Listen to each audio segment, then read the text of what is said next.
This cheese is being stabbed, so molds can grow inside.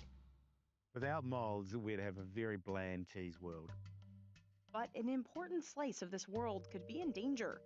All of the globe's brie and its funkier cousin camembert relies on one strain of white mold called Penicillium camemberti. It has been cloned for over a century. But now some French scientists say it could be on the verge of extinction, putting an industry worth billions at risk. It's crazy risky that we've got one ingredient going and producing all this cheese. We're on a bit of a panic mode that what are we going to do as a replacement? But finding a replacement mold in the wild would be really hard. Literally a needle in the haystack. So why is the iconic white mold at risk of dying?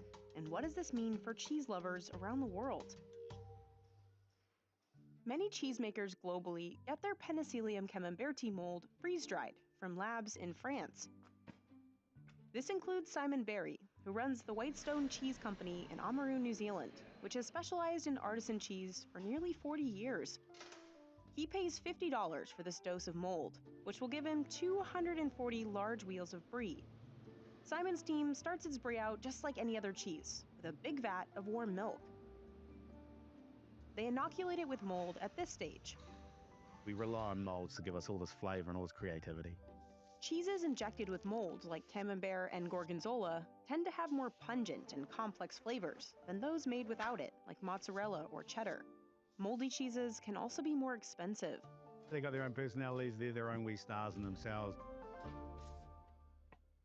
No matter the mold content, cheesemakers add rennet to curdle the milk, separating it into solid curds and liquid whey. It's going to turn as almost like a custard texture. They dip in this giant knife to cut it in one direction and then the other. They still do this part by hand so they can feel how the curds are developing. They want them to be about the size of a die,